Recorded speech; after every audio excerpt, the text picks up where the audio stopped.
Okey, baiklah. Hari ini kita akan belajar tentang hukum gerakan Newton pertama dan hukum gerakan Newton kedua. Gerakan Newton pertama berkenaan inersia, iaitu satu objek yang tertekan dalam keadaan pegun. Kalau yang kedua, ia tentang kadar perhubungan momentum, iaitu F dan MA. Dan ini ialah graf dia lah. Okey. Jadi momentum dan V ialah velocity.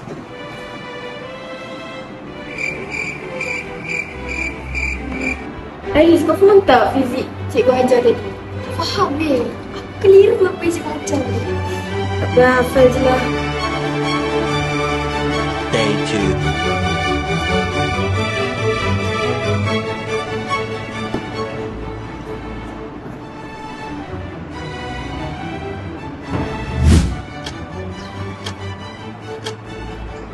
Weh, ni dah exam fizik ni.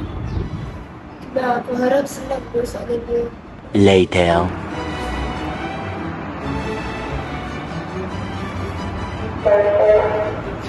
Baiklah, peperiksaan sudah tamat. Cikgu akan kutip kertas fizik sekarang juga.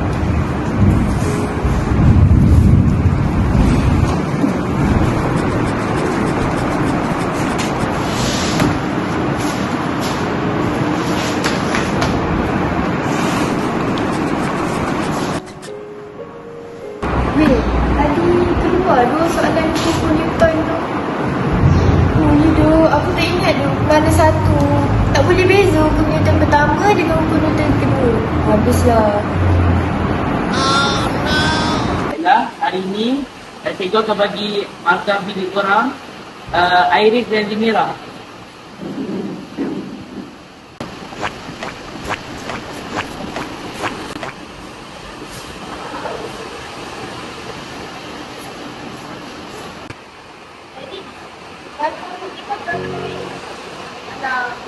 Dah sangat dah malu dah. Tak putus tu. Aku 36. Dah hasil daripada study tu. Iris, markah fizik kita ni teruk ni. Kita kena study balik ni. Jom.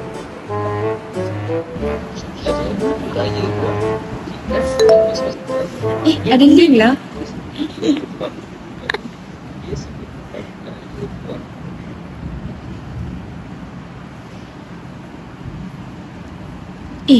Apa benda ni?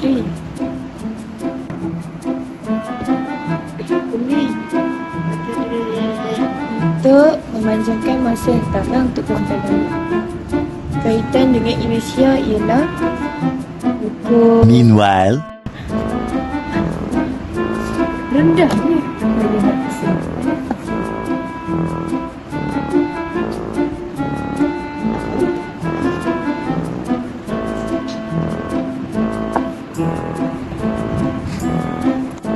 Tengok ni, lepas kita baca mistake bank yang ada kat dalam ni supaya untuk rujukan kita, tengok dapat 85%. Ya tu. Nanti time jawab benda diagnostik rendah mana. Sekarang dapat 85% untuk ujian pasti.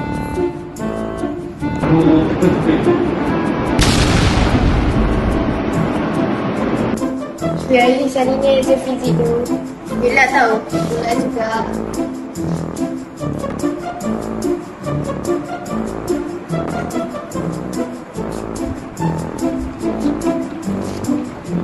Baik murid-murid, peperiksaan sudah tamat. Boleh kumpulkan kertas fizik kalian.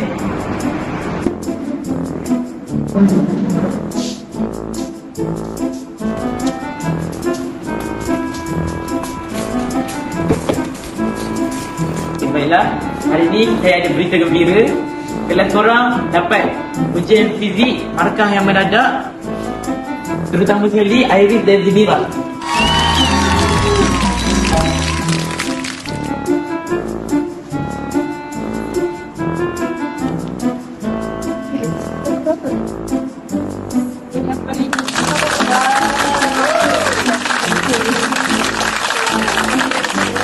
Juga.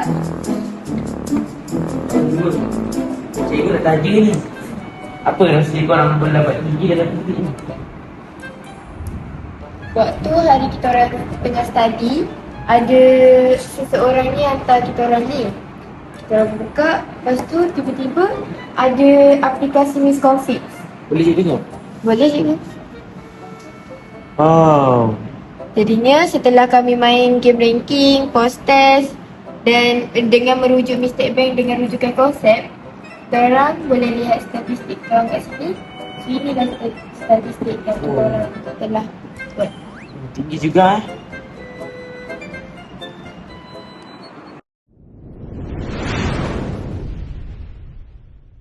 Misconfig adalah satu aplikasi pembelajaran fizik yang membantu pelajar membetulkan kesalahan konsep mereka dalam topik gaya dan gerakan. Aplikasi ini menggabungkan ujian dinastik, mistake bank, permainan interaktif dan analisis prestasi untuk meningkatkan kefahaman pelajar. Hasil menunjukkan peningkatan dalam skor pelajar membuktikan keberkesanan dalam pendekatan teknologi dan komunikasi dalam pembelajaran fizik.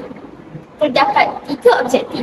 Yang pertama adalah untuk mengenal pasti kesalahan konsep pelajar melalui ujian dinastik. Yang kedua adalah untuk membantu pelajar membetulkan kesalahan konsep mereka menggunakan mistake bank.